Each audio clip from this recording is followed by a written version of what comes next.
Hermanos, hay temas dentro del cristianismo que muchos de nosotros hemos aceptado por años sin detenernos realmente a examinarlos a la luz de toda la Escritura.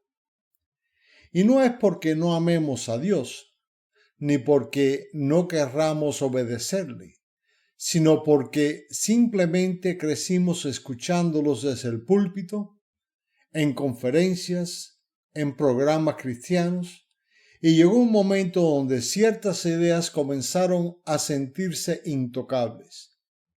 Y uno de esos temas, sin duda alguna, es el tema del diezmo. Porque si somos sinceros, muchos de nosotros hemos escuchado frases bastante fuertes alrededor de este tema.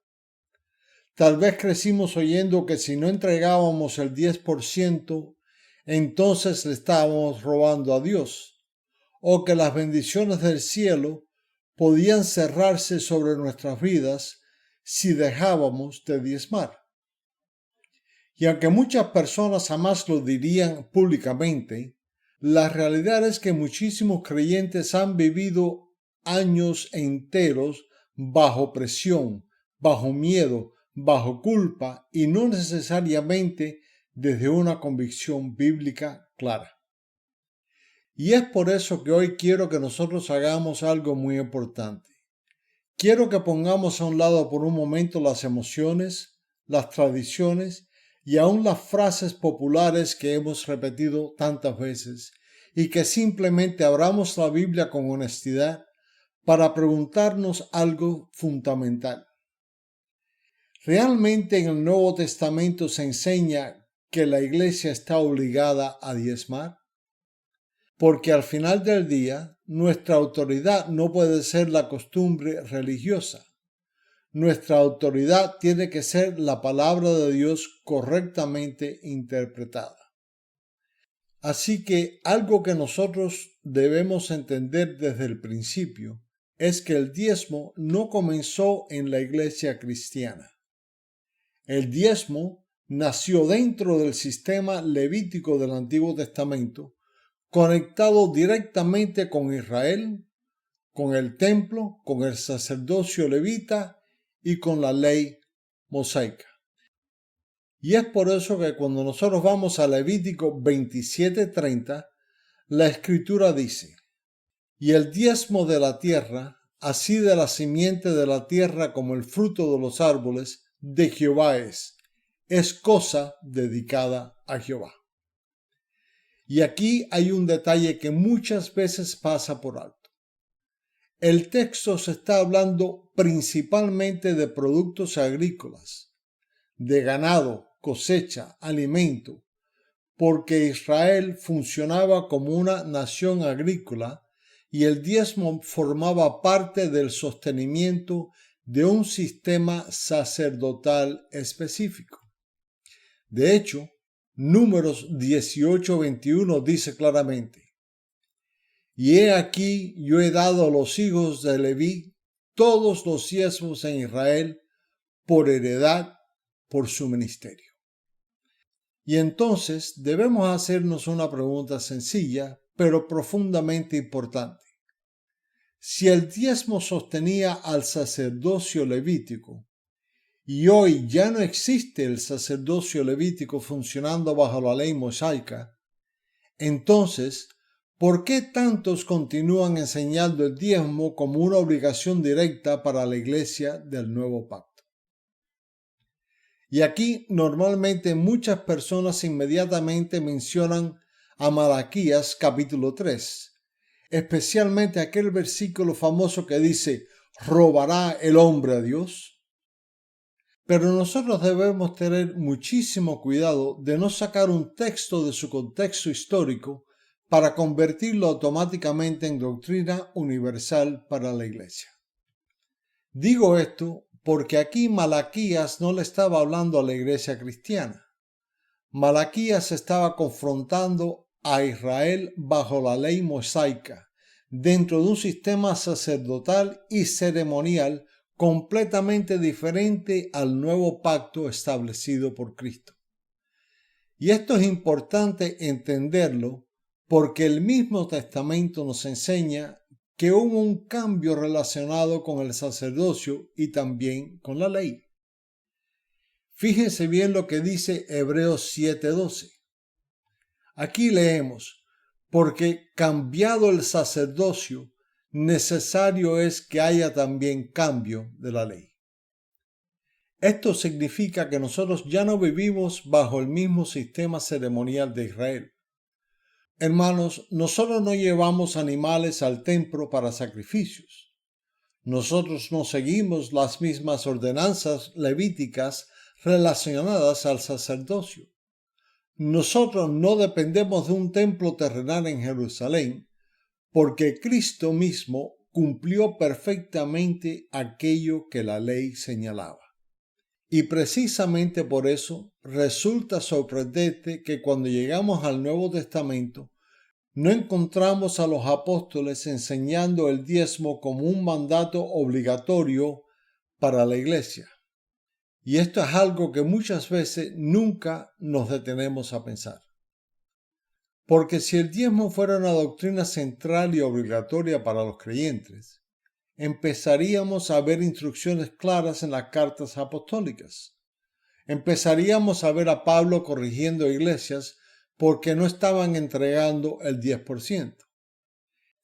Empezaríamos a ver instrucciones detalladas acerca de cómo calcularlo, administrarlo y exigirlo dentro de las congregaciones. Pero eso simplemente no aparece.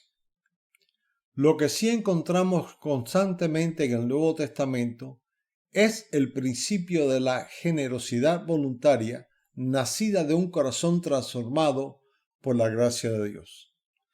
Por ejemplo, cuando Pablo escribe a los Corintios en 2 de Corintios 9:7, él dice: cada uno dé como propuso su corazón, no con tristeza ni por necesidad, porque Dios ama al dador alegre.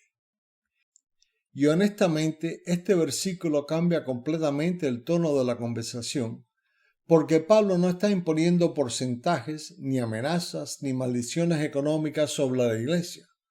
Él está hablando del corazón del creyente. Está hablando de una vida motivada por gratitud hacia Dios. Y aquí también debemos tener equilibrio, porque decir que el diezmo no es obligatorio para la iglesia no significa promover avaricia, egoísmo o indiferencia hacia la obra de Dios. Nosotros sí debemos ser generosos. Nosotros sí debemos ayudar al necesitado. Sí debemos sostener ministerios fieles. Sí debemos apoyar la predicación del Evangelio. Sí debemos tener compasión y misericordia con aquellos que atraviesan necesidad. Pero ahora lo hacemos desde una perspectiva completamente diferente, no bajo presión religiosa, sino desde la libertad del nuevo pacto. Entonces, ¿qué hacemos nosotros hoy como iglesia? Bueno, nosotros sí damos porque la generosidad sigue siendo parte del corazón cristiano, pero ahora damos de una manera diferente, no movidos por temor ni por manipulación, sino con alegría, con amor, con discernimiento, entendiendo que todo lo que tenemos proviene de Dios y que nosotros simplemente somos administradores de lo que Él ha puesto en nuestras manos. Y cuando una persona realmente comprende la gracia de Dios, la generosidad deja de sentirse como una carga religiosa y comienza a convertirse en una respuesta natural de gratitud. Lamentablemente, muchos creyentes han sido profundamente heridos con este tema. Hay personas sinceras que aman a Dios, pero han vivido durante años pensando que están bajo maldición porque no pudieron entregar cierta cantidad de dinero. Hay madres solteras sintiéndose culpables por no alcanzar un porcentaje. Hay ancianos dando desde su necesidad por miedo a perder el favor de Dios. Y nosotros debemos decir esto claramente, pero también con amor. Cristo jamás manipuló personas por dinero. Jesús habló muchísimo acerca del dinero. Sí, pero siempre para revelar el estado del corazón humano y no para construir sistemas de control espiritual sobre las personas. Ahora bien, algunos mencionan que Abraham diezmó antes de la ley cuando entregó parte del botín a Melquisedec. Y eso es cierto. Pero también debemos recordar que fue un evento específico, voluntario y aislado. La Escritura jamás presenta ese evento como un mandamiento obligatorio para todos los creyentes del nuevo pacto. Y esto es importante porque no todo evento descrito en la Biblia automáticamente se convierte en doctrina normativa para la iglesia de hoy. Entonces, ¿cómo debe vivir el creyente hoy?